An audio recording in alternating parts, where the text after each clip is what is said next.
আসসালামু আলাইকুম। আজকে একটা দারুণ মজার খুবই সুস্বাদু একটা রেসিপি শেয়ার করছি। এই বর্ষাকালে যখন দেখা যাবে যে বাজারে যাওয়া হচ্ছে না বা ঘরে কিছু নেই তরকারি, তখন এই তরকারিটা খেতে যে যা দারুণ লাগে তা কী করে বোঝাবো। যাই হোক, এটাকে আমি মুসুরের ডাল বেটে নিয়েছি একটা কাঁচামরিচ দিয়ে। আর এই ডালটার মধ্যে শুধু হলুদ আর লবণ দিয়ে আমি মেখে এভাবে ভারী ভারী করে একটু বড়ার মতো ভেজে নিচ্ছি। আর এই রেসিপিটা খেতে যে এত অসম্ভব মজাদার, আমার মায়ের হাতের অনেক আগের এই রান্নাটা খেতে অসম্ভব মজাদার। এই রান্নাটা একবার বানিয়ে খাবেন, খেতে কিন্তু অসম্ভব ভালো লাগে, আমি সত্যি বলছি। আর এটা আজকে রান্না করে এত মজা করে খেয়েছি, মনে হয় যেন কোনো বিরিয়ানি বা মাংস ফেল একদম। বড়াটাকে লবণ হলুদ দিয়ে মেখে, পেঁয়াজ কাঁচামরিচ এইসব কেটে দিবেন না, ওই শুধু লবণ আর হলুদ দিয়ে মেখে এইভাবে ভারী করে ভেজে নিতে হবে। দুটো আলু আমি কেটে এখানে লাল করে ভেজে নিয়েছি, সঙ্গে ডিম দিয়ে ডিমটাও ভেজে নিয়েছি। আর এখানে পেঁয়াজ কাঁচামরিচ আর হলো জিরে গুঁড়ো ধনে গুঁড়ো আর এই তো সব মিলে এক 2 কোয়া রসুন মিলে আমি একদম ব্লেন্ড করে নিয়েছি বা বেটে নিয়েছি, নিয়ে এখানে ভালো করে কষিয়ে নেব। আর এটা কিন্তু দুর্দান্ত খেতে লাগে বলছি। আর এই রান্নাটা যে অনেক দিন আগের আমার মা রান্না করেছিল, অসম্ভব ভালো লাগে, প্রায় প্রায় রান্না করতো।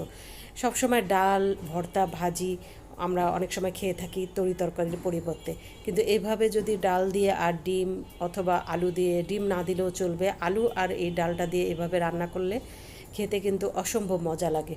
আমি ভালো করে কষে নিয়েছি, এখানে একটা তেজপাতাও দিয়ে দিয়েছি, লবণ দিয়ে ভালো করে কষিয়ে নিলাম।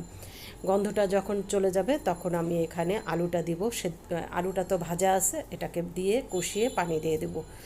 তো যখন বড়াগুলো ভাজতো আমার মা, আমি পাশেই বসে থাকতাম। আর তখন দেখা যেত অনেক বড়া ভেজে তখন রান্না করার জন্য ভাজতো, তখন দেখা যেত আমি খাওয়ার জন্য বসে থাকতাম, আমার মা দু একটা করে আমার হাতে দিত। আর আমার তখনকার ওই ভাজার ঘ্রাণটা এখনও নাকে লেগে আছে, অসম্ভব মজাদার। প্রায় অনেক রেসিপি আমার মা করতেন, খেতে কিন্তু অসম্ভব মজা লাগতো, যাই রান্না করতেন সেটাই খেতে ভালো লাগতো। আর যাই হোক, মারা তো সবার মায়েদের হাতেরই খাবার মজাদার, যার যার মা হাতের খাবার তার তার কাছে অনেক মজাদার, তাই না? তো আমি একটু বেশি করে ঝোল দিয়ে, আলুটা যখন সিদ্ধ হয়ে গেছে বেশি করে ঝোল দিয়ে তখন আমি এই বড়াগুলো দিয়ে দিলাম। এই ফাঁকে ওর আব্বু এসে, আমার মতো আমি যেমন ছোটোবেলায় আমার মায়ের কাছ থেকে খেতাম, এই ফাঁকে ওর আব্বু এসে বলছে, কী রান্না করতেছো? আমি বললাম যে এই বড়া খেয়েও না, ভালোভাবে এখনও রান্না করা হয়নি। বলে কি, না দাও। তারপরে একটা খেয়ে গেল। তো আমি বেশি করে ঝোল দিয়ে ঢাকনাটা দিয়ে দিচ্ছি। আর এই দিকে আমাদের এই যে আরেক সদস্য এসে এখানে কোন ফাঁকে যে ঘুমায় আছে বুঝতেই পারিনি, আসলে সবাই আরাম প্রিয়, তাই না? এই যে কোন ফাঁকে লুকিয়ে ঘুমিয়ে আছে।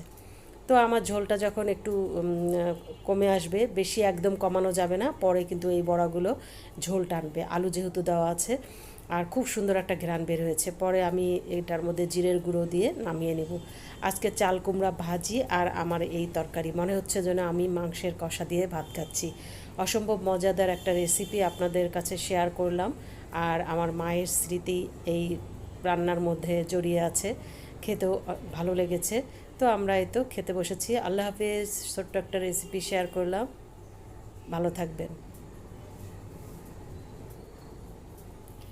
রেসিপিটা মানে এই পুরোটাই আমাদের খাওয়া হয়ে গেছে, খেতে কিন্তু ভীষণ ভালো লেগেছে।